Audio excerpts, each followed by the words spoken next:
ہم وہی کہیں گے جو ہمارا دین ہم کو بتاتا ہے.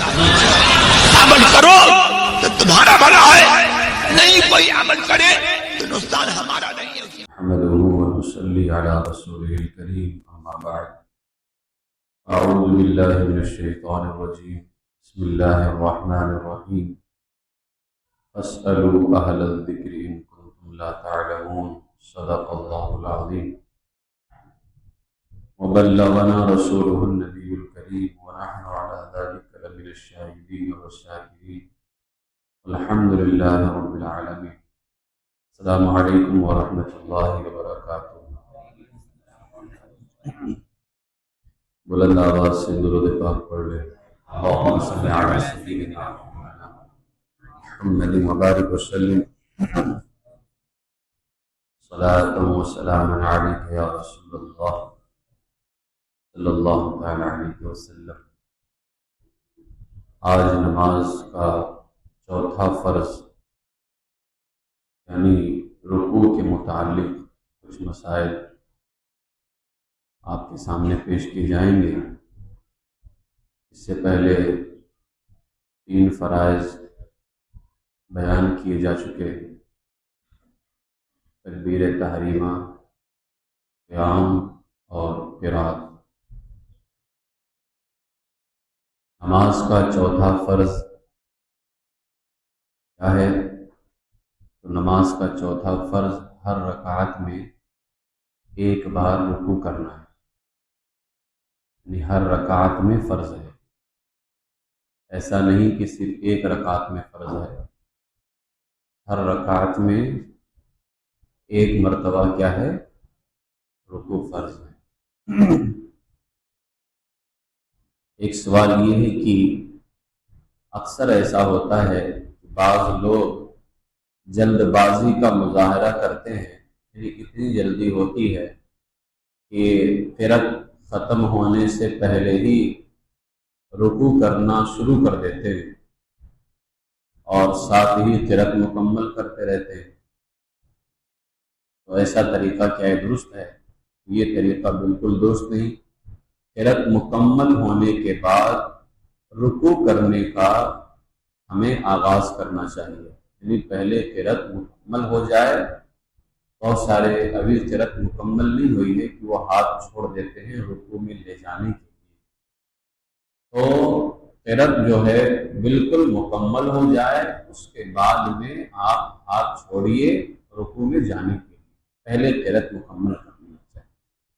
جیسے اگر کوئی سورہ اخلاص پڑھ رہا ہو قل هو اللہ شریف، تو جب تک کفوا احد، احد میں جو ہا کے بعد دال ہے، جب تک دال نہ پڑھ لے وہ اس وقت تک کہ رکوع کا آغاز نہ کرے.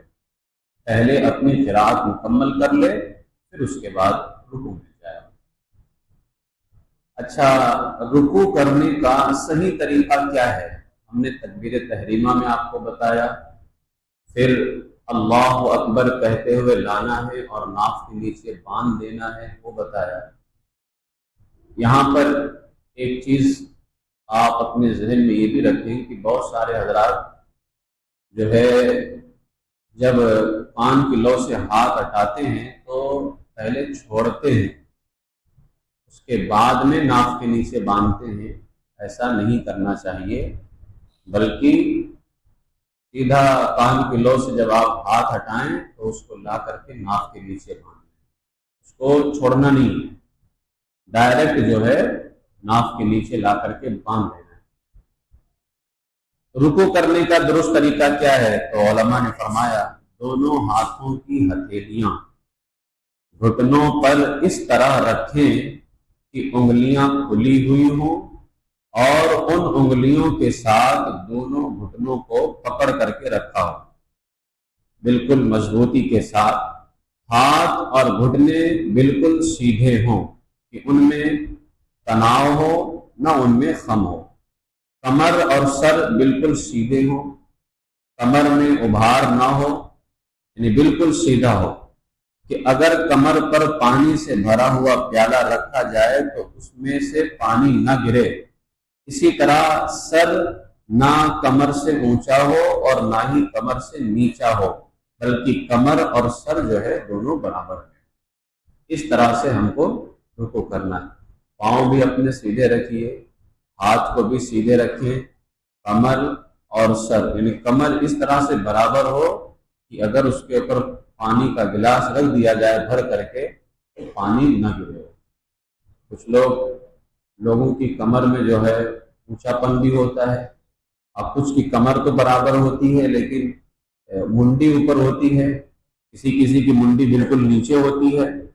ایسا نہیں ہونا چاہیے، بالکل کمر کے برابر میں ہی جو ہے سر بھی ہونا چاہیے۔ یہ رکوع کرنے کا بہتر طریقہ ہے۔ تکبیرات انتقال کسے کہتے ہیں؟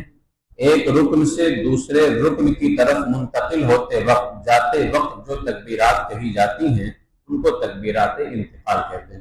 جیسے رکوع میں جانے کے لیے اللہ اکبر کہا، یہ تکبیر انتقال ہے۔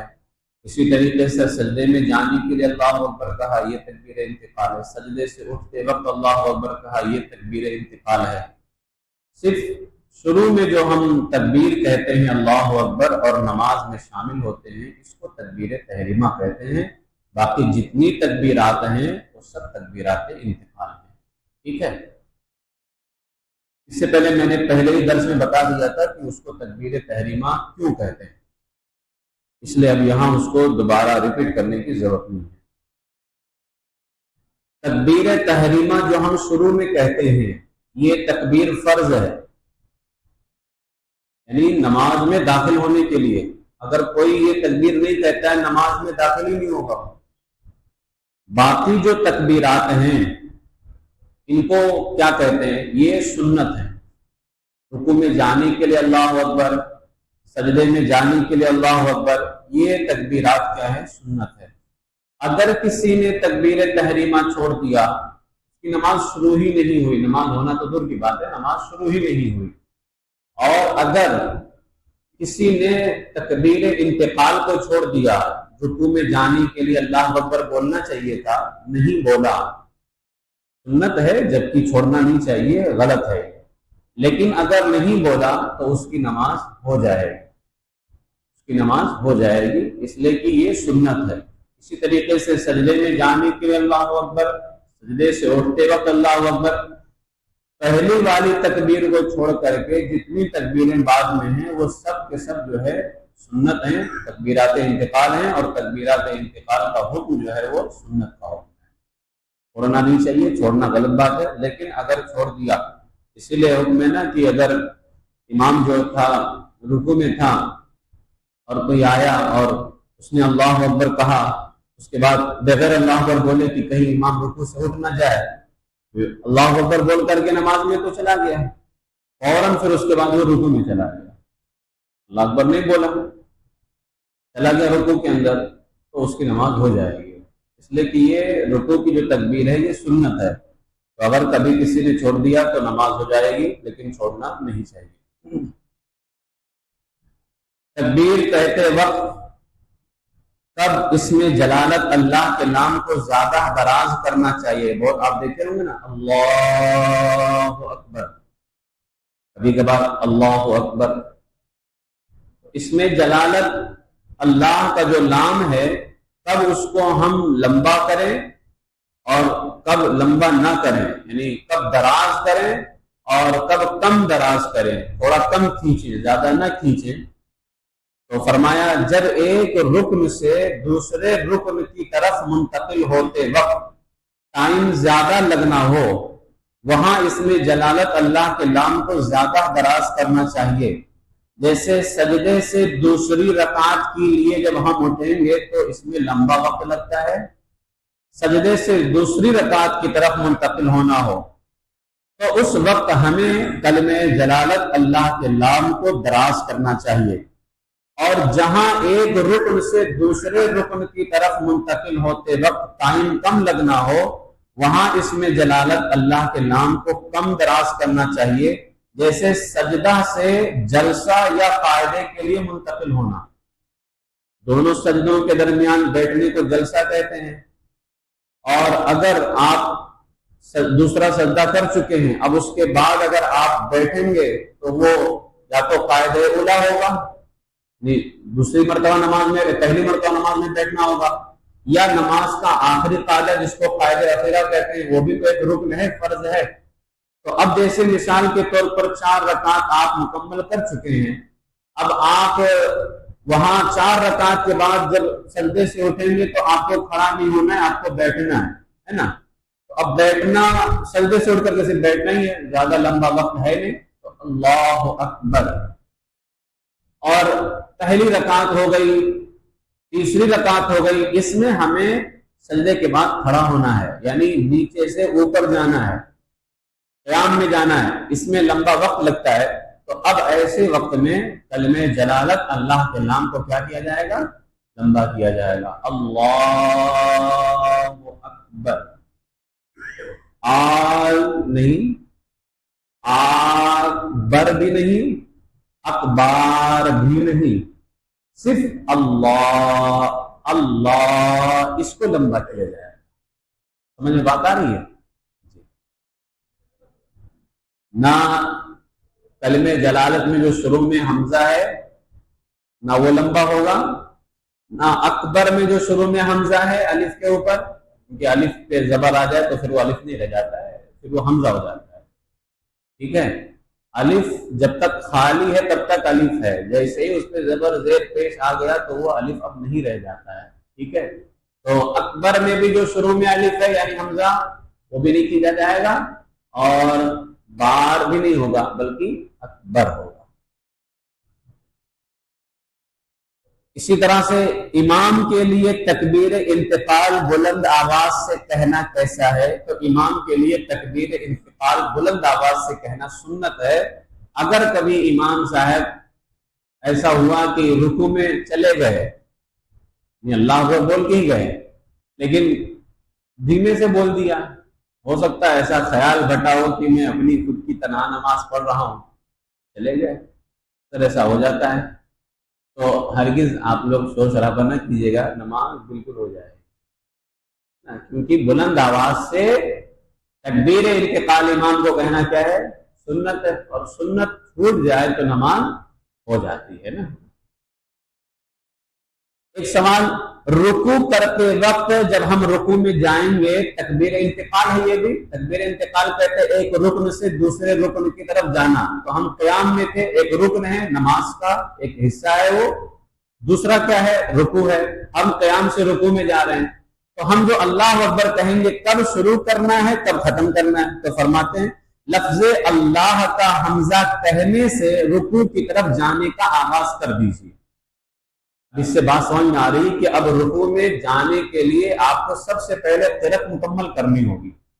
قرأت جب مکمل ہوگی تبھی تو آپ رکوع میں جب جائیں گے تو لفظ اللہ کو شروع کریں گے، اس کا حمزہ، اور کیا قرأت بھی کر رہے ہوں اور اللہ اکبر بھی بول رہے ہیں، تو ایسا کیسے ہو سکتا ہے؟ سمجھ رہے بات کو؟ ایسا ہو ہی نہیں سکتا ہے۔ تو آپ کھڑے ہیں، اللہ، جیسے ہی لفظ اللہ کا حمزہ بولیں گے رکوع کے لیے آپ جانے لگ جائیں گے۔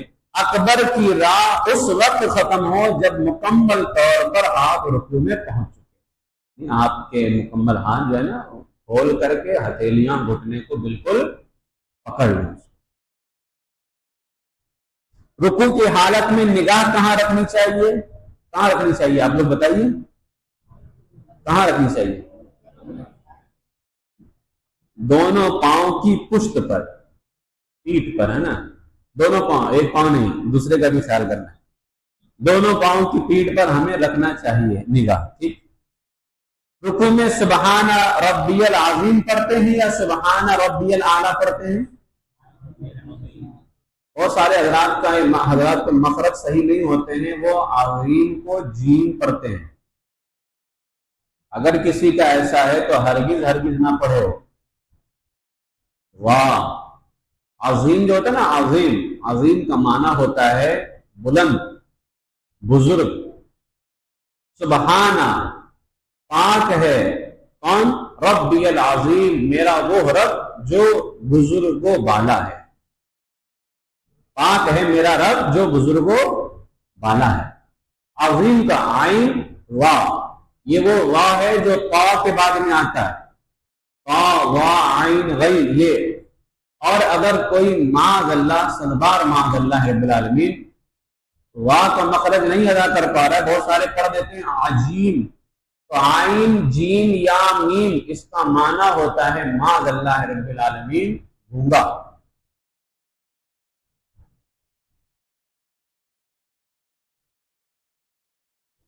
عجمی اس لیے کہتے ہیں نا عجمی کو، بالکل گونگے، یعنی عرب والے ہم کو بالکل گونگا سمجھتے ہیں، اس لیے کہ ان کی مدر ٹنگ عربک ہے، ہماری جو ہے ہندی ہے، تو وہ سمجھتے ہیں کہ یہ عجمی لوگ ہیں۔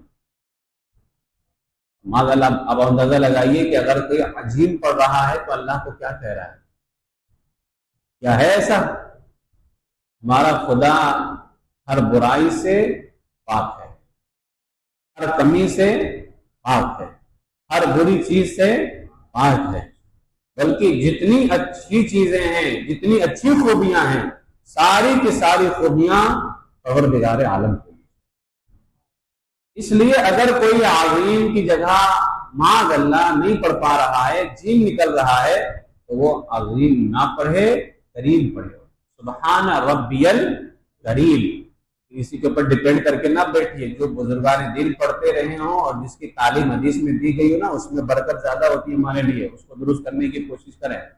پتا چلا کہ ہاں مل گیا ہے، کوئی پڑھتے رہتے، کیا ضرورت ہے سیکھنے کی، تو درست کریں۔ یہ میں بات کر رہا ہوں اس وقت تک کہ جب تک آپ کا درست نہ ہو، مخرج صحیح کرنے کی کوشش کیجیے۔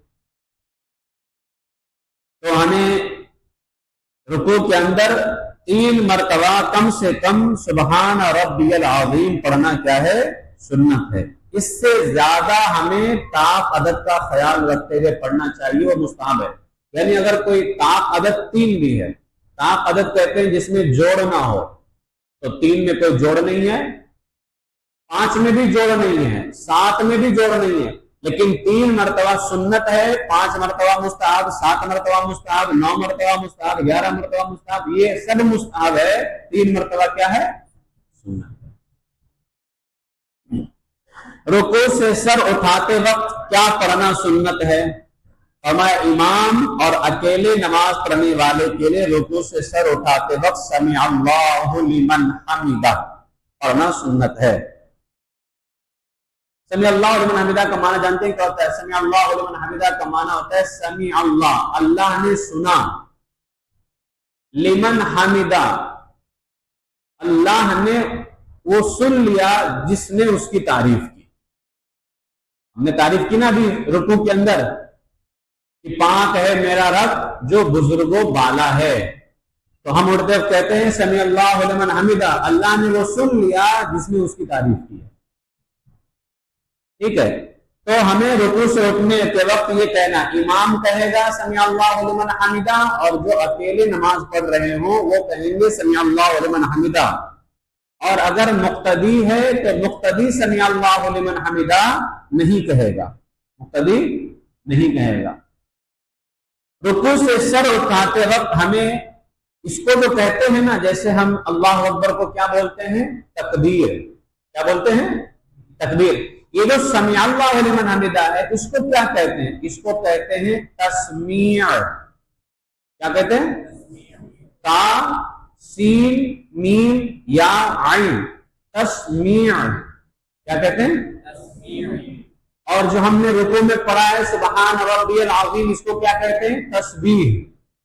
تا سین با یا بڑی ہا، تسبیح۔ تو یہ تسمیع ہے جو سمع اللہ لمن حمدہ ہے۔ سمع اللہ لمن حمدہ کا نام کیا ہے؟ تسمیع۔ جیسے اللہ اکبر کا نام تکبیر ہے، اعوذ باللہ کا نام استعاذہ ہے، بسم اللہ کا نام تسمیع ہے، اسی طرح سمع اللہ لمن حمدہ کا نام کیا ہے؟ تسمیع۔ تا سین میم یا عین۔ کہتے ہیں یہ کب شروع کرنا چاہیے، کب ختم کرنا چاہیے؟ تو کہتے ہیں لفظ سمع کا سین کہنے سے رکوع سے سر اٹھانا شروع کر دو، اور حمدہ کی جو ہا ہے آخر میں اس وقت ختم ہو جب آپ مکمل طور پر کھڑے ہو چکے۔ ٹھیک ہے، بہت سارے مکمل کھڑے ہو گئے تب بولتے ہیں، بہت سارے رکوع میں بول کے ختم کر دیتے پھر کھڑے ہوتے۔ ہم رکوع میں سمع اللہ لمن حمدہ، ہم ہاتھ ہٹا دیں سین سے ہی اور اٹھنے کے لیے بالکل شروع ہو جائیں، اور حمدہ کی جو ہاں ہے جب یہاں پہنچے تو مکمل ہم کھڑے ہو چکے ہیں، ہاتھ لٹکا کر، ہاتھ باندھ کر کے نہیں سوئے، اس طرح سے۔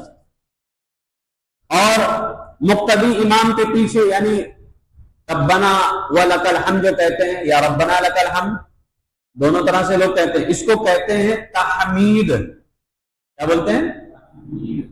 یعنی اس کو کیا کہتے ہیں، جیسے کوئی ایسا کلمہ جس میں اللہ کی حمد بیان ہو رہی ہو، اللہ کی حمد بیان کی جائے تو اس کو کیا کہتے ہیں؟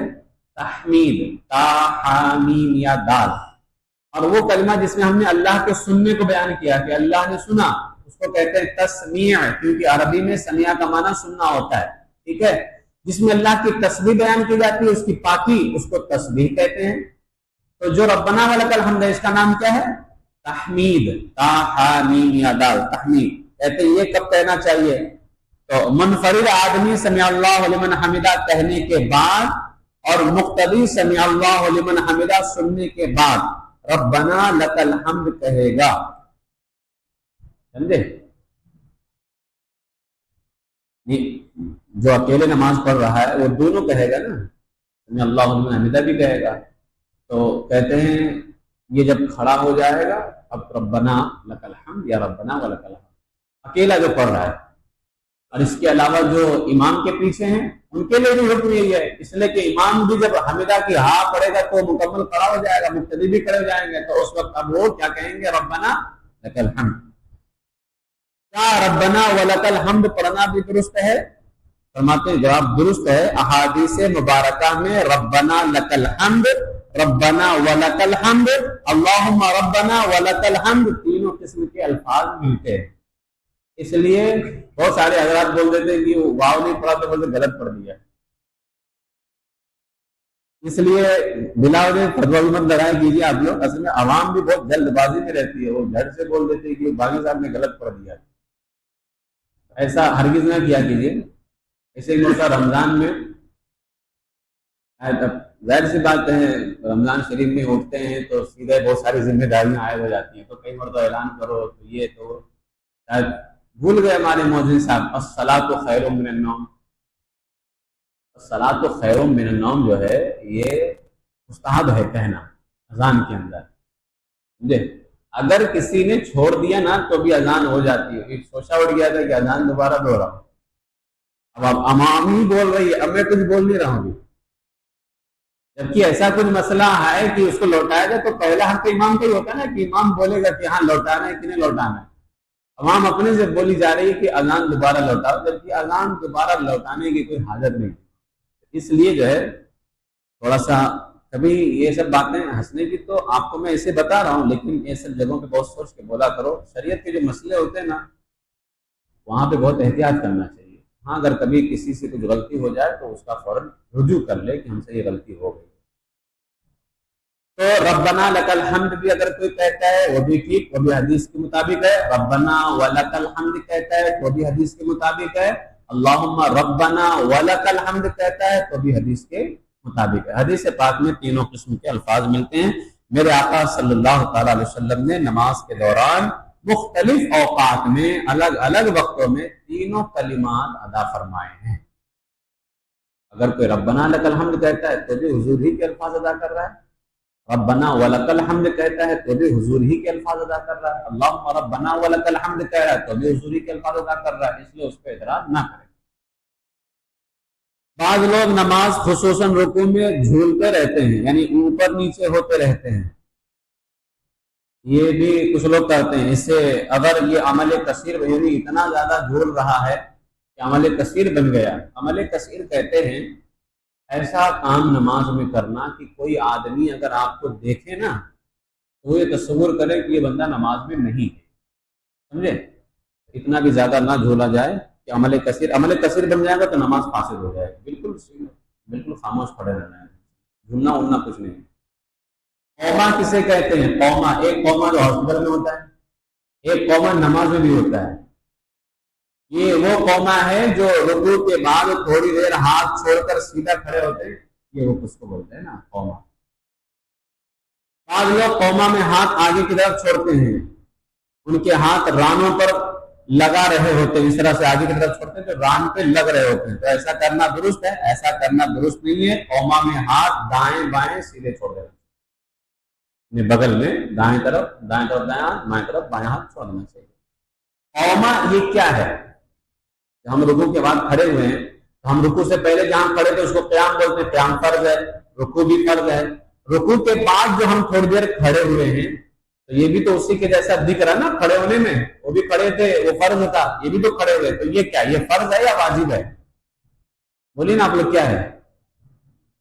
واجب ہے نا، قوما واجب ہے۔ قوما میں کتنی دیر کھڑے رہنا واجب ہے؟ ایک مرتبہ سبحان اللہ بولنے کی مقدار میں کھڑا رہنا، سبحان اللہ بولنا نہیں ہے، سبحان اللہ، اس میں کتنا ٹائم لگا؟ اتنا ہی ٹائم کھڑا رہنا کیا ہے؟ واجب ہے۔ ٹھیک ہے، یہ رکوع کے حوالے سے مسائل آپ کے سامنے پیش کیے۔ اچھا، اگر کسی نے اتنی دیر نہ ٹھہرا، پڑھ سے گیا، پڑھ سے سجدے چلا گیا، قوما میں اتنا وقت کھڑا نہ ہوا جتنا وقت سبحان اللہ بولنے میں لگتا ہے، تو واجب چھوٹ گیا، اس لیے کہ واجب ہے ایک مرتبہ سبحان اللہ بولنے کی مقدار کھڑا ہونا، اور واجب اگر چھوٹ جائے تو نماز نہیں ہوگی، نماز نہیں ہوگی۔